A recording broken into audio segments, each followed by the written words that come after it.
عن عمارة بن صياد، هو عمارة بن عبد الله بن صياد المدني الثقة المحدث، كان ثقة ولكنه كان قليل الحديث، وكان الإمام مالك رحمه الله لا يعدل به أحدا لفضله وسمته. وأبوه عبد الله بن صياد هذا كان غلاما زمن رسول الله صلى الله عليه وسلم، وهذا هو الذي كان يظن رسول الله صلى الله عليه وسلم أنه المسيح الدجال، هو أبو عمارة هذا عبد الله بن صياد. وإنما كان يظن أنه المسيح الدجال لأجل نعوت فيه، إنما كان ينعت بها رسول الله صلى الله عليه وسلم المسيح الدجال. روى الإمام أحمد عن جابر بن عبد الله رضي الله عنهما أن قال: ولدت امرأة من اليهود غلاما عينه ممسوحة طالعة ناتئة، هذه من أوصاف المسيح الدجال. قال: فأشفق رسول الله صلى الله عليه وسلم أن يكون المسيح الدجال. وهذا الإشفاق من النبي صلى الله عليه وسلم مكث عند رسول الله صلى الله عليه وسلم وعند الصحابة، وكان الشك في ابن صياد هذا ربما نقص وربما زاد، وزيادته أكثر من نقصه، وربما بلغ اليقين عند طائفة من الصحابة. روى البخاري ومسلم في صحيحيهما عن محمد بن المنكدر قال: رأيت جابر بن عبد الله رضي الله عنهما يحلف بالله أن ابن صياد هو المسيح الدجال، فقلت له: تحلف بالله؟ فقال: سمعت عمر بن الخطاب يحلف على ذلك عند رسول الله صلى الله عليه وسلم، فلم ينكر عليه رسول الله صلى الله عليه وسلم. وروى الطبراني أبو يعلى عن ابن مسعود رضي الله عنه قال: لأن أحلف 9 على أن ابن صياد هو المسيح الدجال أحب إلي من أن أحلف 1 على أنه ليس به. وروى أبو داود عن ابن عمر رضي الله عنهما قال: والله ما أشك أن المسيح الدجال هو ابن صياد. ولكن لماذا مكث الشك؟ لأن عند غيرهم، عند طائفة من الناس، عند رسول الله صلى الله عليه وسلم، لأن رسول الله صلى الله عليه وسلم لم يوحى إليه بشيء في شأن ابن صياد هذا، يقال ابن صياد ويقال ابن صائد. فكان رسول الله صلى الله عليه وسلم يحب أن يستطلع أمره ويستجلي دخلته لعله يكون منه على يقين. فكان النبي صلى الله عليه وسلم ربما يأتيه على حين غفلة منه ليسمعه يقول ما لا يقوله إذا كان في الملأ. يروي البخاري ومسلم في صحيحيهما عن ابن عمر رضي الله عنهما قال: انطلق عمر بن الخطاب ورهط من أصحاب النبي صلى الله عليه وسلم مع النبي صلى الله عليه وسلم قبل ابن صياد، حتى جاءوه وهو يلعب مع الغلمان عند أطم بني مغالة، قبيلة من الأنصار. وابن صياد يومئذ قارب الاحتلام، ما زال صبيا، ما زال غلاما، ولكنه يوشك أن يبلغ مبلغ الرجال. قال: فلم يشعر ابن صياد برسول الله صلى الله عليه وسلم، يعني النبي صلى الله عليه وسلم يأتي ولا يريد أن يشعر به، لعله يسمع منه شيئا. فلم يشعر ابن صياد بالنبي صلى الله عليه وسلم حتى ضرب بيده رسول الله صلى الله عليه وسلم. فالتفت ابن صياد فقال له رسول الله صلى الله عليه وسلم: أتشهد أني رسول الله؟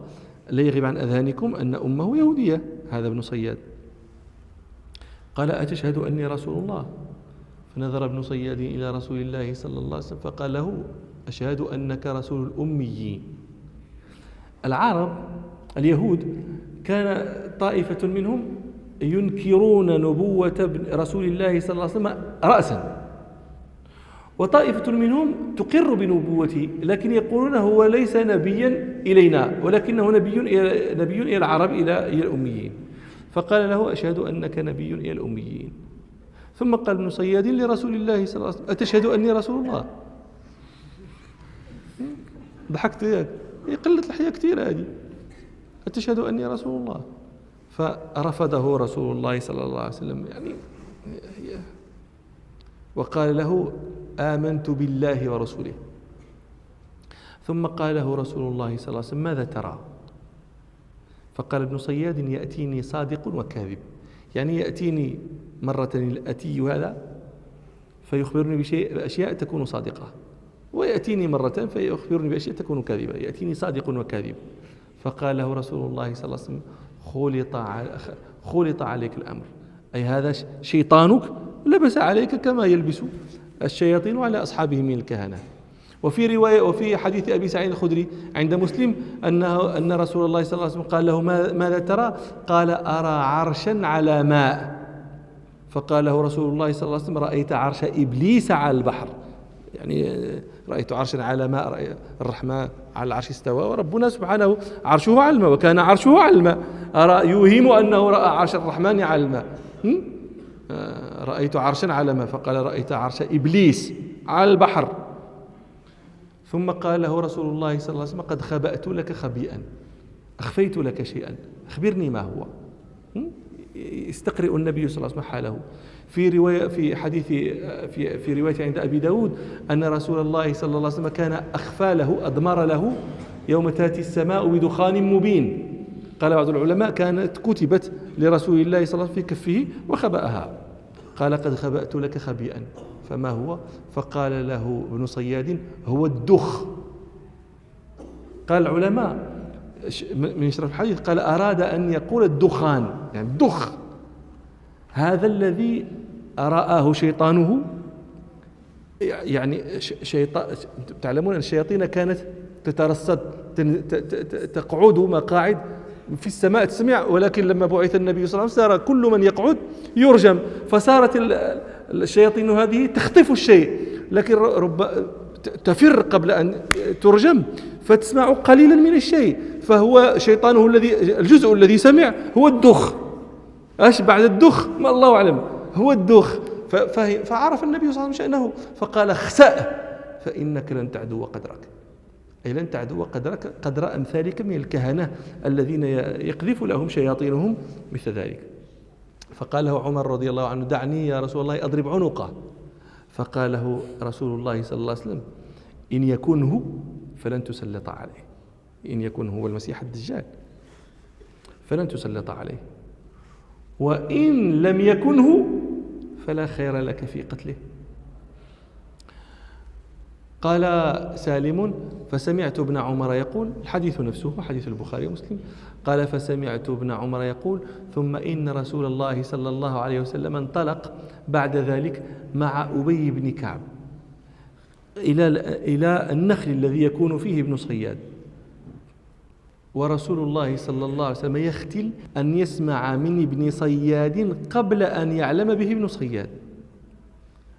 فرأت ابن صياد رسول الله صلى الله عليه وسلم وهو يتقي بجذوع النخل، فقالت يا صافي، وهو اسم ابن صياد، يا صافي هذا محمد صلى الله عليه وسلم. فثار ابن صياد فقال رسول الله صلى الله عليه وسلم لو تركته بين، يعني ولم.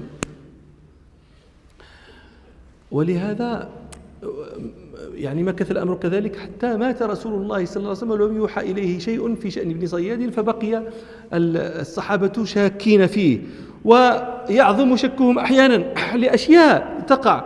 روى مسلم في الصحيح عن ابن عمر رضي الله عنهما أنه لقي ابن صياد في بعض طرق المدينة، فقال ابن عمر لابن صياد شيئا أغضب ابن صياد، قال فانتفخ حتى أغلق السكة، أغلق الطريق، ينتفخ حتى أغلق الطريق بحجمه.